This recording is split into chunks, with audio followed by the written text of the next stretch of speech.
More about fallen Marion County Sheriff's Deputy John Durm and the impact he made on our community during his 38 years of service. Our Jenny Runovich has spent this day speaking with his co-workers at the Sheriff's Office and now joins us with what she learned today. Jenny.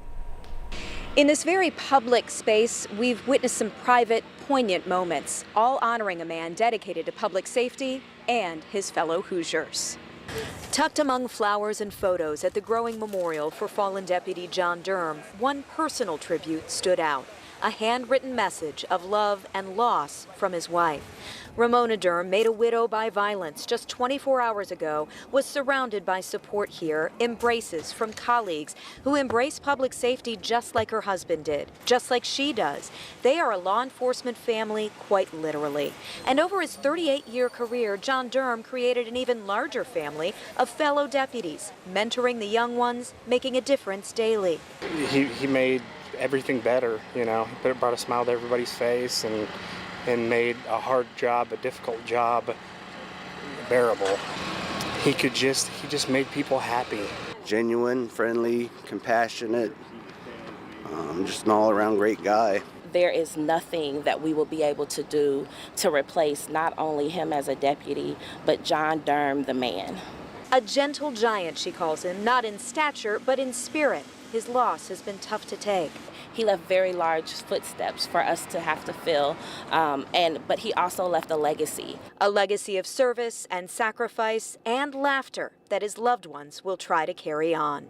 And you are invited to pay your respects as well, right here in front of the CJC. Meanwhile, we are expected to learn visitation and funeral arrangements for the fallen deputy soon. In Indianapolis, Jenny Runovich, 13 News. Thank you, Jenny. And of course, we'll provide those details as soon as they come in. In the meantime, we want to make sure you're aware of what happened just 30 minutes ago. Another special tribute at the Deputies Memorial. Yeah, nearly a dozen recruits from the Indiana Law Enforcement Academy stopped by, standing in silence for about 10 minutes, placing their hands on that memorial. Those recruits are learning to become deputies alongside Deputy Durm's own son. So they stopped by, honoring their friend's father and the job they hope to do one day. Tonight, we're also learning more about that massive investigation into how the deputy was killed. And thanks to new court documents out today, we've got a much clearer picture of what happened during that reported escape attempt. Our Marion County reporter Lauren Kostick joins us in studio. She's got the new details that have emerged. Lauren. Scott, and according to these new court documents, everything that led up to Deputy Durm's death yesterday morning was actually captured on surveillance cameras. According to investigators, Deputy Durm was bringing Orlando Mitchell back to the Marion County Criminal Justice Center. And that's when Deputy Durm was unloading Mitchell from the van when Mitchell allegedly began to strangle the deputy using the chain between his handcuffs. Mitchell then allegedly took the handcuff keys from Durm, freed himself, and then stole the transport van. Police say he smashed through a gate and then crashed into a wooden pole just outside the Criminal Justice Center.